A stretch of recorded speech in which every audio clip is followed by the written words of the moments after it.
Tumefika kufuatia taarifa ambayo tumeipokea kutoka kwa wananchi kwamba kuna mtu mmoja ambaye amekuwa akiendelea na ujenzi katika eneo hili, ujenzi ambao hauna vibali, lakini wakawa na mashaka na ujenzi unaofanyika katika eneo hili.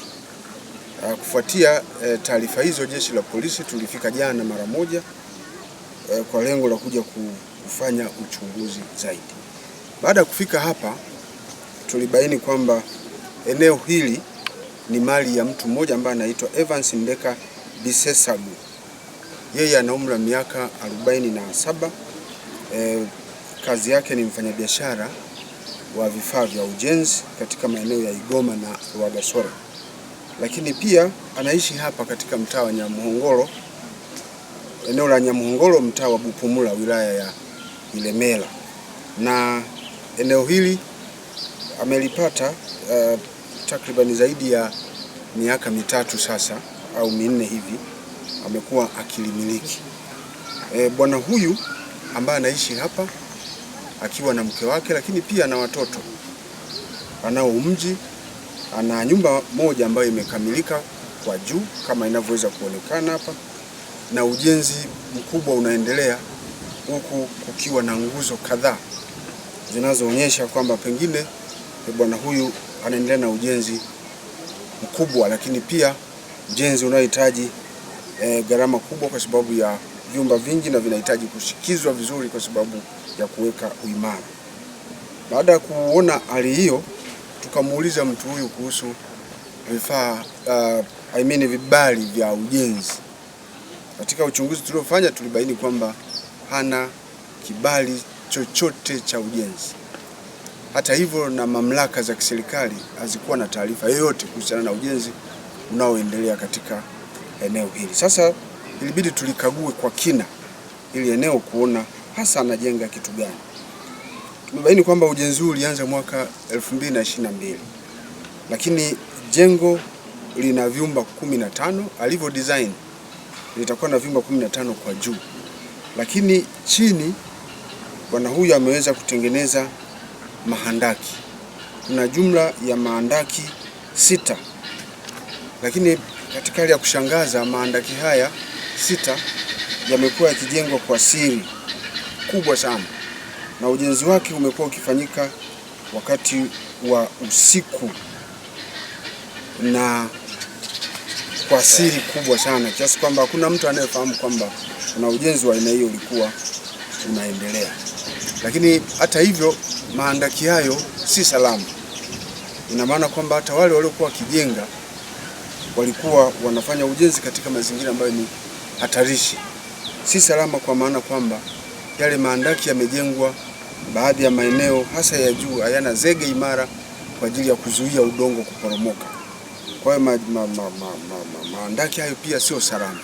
Lakini mahandaki makubwa kiasi cha watu kwenda kule kukaa na hata kufanya shughuli zao, kwa sababu tumekuta ndani humo kuna viti, jambo ambalo linaashiria kwamba kuna wakati ambapo kuna watu huingia na kufanya shughuli za kibinadamu kule chini kwenye hayo mahandaki. Hata hivyo, tumegundua kwamba amekuwa na taarifa zisizoeleweka. Hata alivyokuwa akiulizwa na mamlaka mbalimbali za kiserikali katika eneo hili na jeshi la polisi, tumemhoji, amekuwa na taarifa nyingi. Mara anasema anajenga nyumba kwa ajili ya kuishi na hayo mapango ni kwa ajili ya kuishi, lakini amekuwa na maelezo mengine kwamba anajenga nyumba kwa sababu ya shughuli za ibada. Sasa kutokana na utata huo wote kwamba anafanya ujenzi bila kuwa na hati za ujenzi na mamlaka za kiserikali hazina taarifa, hatujaweza kuona hata ramani ya ujenzi wenyewe, hatujaweza kuona hata fundi mkuu, na namna ambavyo ameyaweka na kuyajenga hayo mahandaki, tumetia shaka katika jicho la kiusalama kwamba lengo la bwana huyu ni nini, anajenga haya mahandaki kwa ajili ya nini? Kwa nini asijulishe mamlaka zinazohusika ili zikafahamu jambo hili linaloendelea hapa? Sasa kwa mashaka hayo, tumeweza kumkamata yeye Evans Ndeka Bisesago akiwa na hawa ni vibarua ambao alikuwa akisaidizana nao katika shughuli za ujenzi hapa.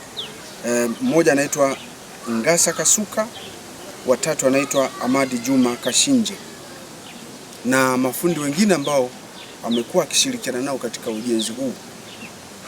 Wote wanatafutwa na yeye mwenyewe ataendelea kuhojiwa ili kubaini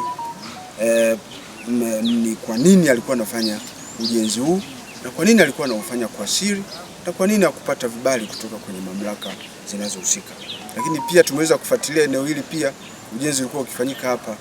Huyu ndugu ana vibali, ana hati za umiliki wa kiwanja hiki.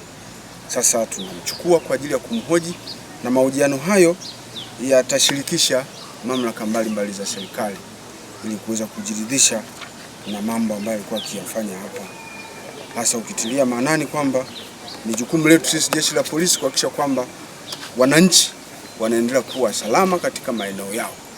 Asijitokeze mtu yoyote akafanya shughuli ambazo hazieleweki na mwisho wa siku zikahatarisha hali ya usalama wao pamoja na mali zao. Lakini pia nizitahadharishe mamlaka mbalimbali za kiserikali katika eneo hili kwamba hazina budi kufuatilia kwa kina watu mbalimbali wanaoingia katika maeneo ili kujiridhisha na mienendo ya tabia zao, hasa katika swala zima la kiusalama. Lakini pia ujenzi wote unaofanyika katika hii mitaa ni lazima mamlaka zinazohusika zihakikishe kwamba vibali vya ujenzi vinafuatiliwa, na kama vitaonekana mtu ana vibali vya ujenzi basi lazima asitishiwe ujenzi. Majina yangu naitwa Safia Mkama, ni diwani wa kata ya Nyamongoro. Ilikuwa ni jioni, nikamwambia mtendaji, kesho asubuhi kuna mzee ana malalamiko, naomba waje umsikilize. Kwa hiyo mtendaji amemsikiliza, lakini wamekuja huku naye akawa ameshangaa. Ndio ikabidi aite sasa vyombo vya polisi na watu wengine kuja kuangalia ile tukio. Kwa kweli tukio ni kubwa na linatisha kwa kweli. Nilimuuliza vibali akasema ameshaanza kufuatilia, lakini pia nilitoka kwenye mamlaka ya wanaohusika na vibali, walifika hapa na wakamwandikia asiendelee na ujenzi. Nimeangalia kiukweli huu ujenzi unahatarisha hata maisha ya majirani. Ili andaki ikitokea kwamba limeshuka halafu na hili shimo, haya mazingira, tuna watoto wanaweza wakadumbukia mle. Ni jukumu letu sisi jeshi la polisi kuhakikisha kwamba wananchi wanaendelea kuwa salama katika maeneo yao. Asijitokeze mtu yoyote akafanya shughuli ambazo hazieleweki na mwisho wa siku zikahatarisha hali ya usalama wao pamoja na mali zao. Lakini pia nizitahadharishe mamlaka mbalimbali za kiserikali katika eneo hili kwamba hazina budi kufuatilia kwa kina watu mbalimbali wanaoingia katika maeneo ili kujiridhisha na mienendo ya tabia zao.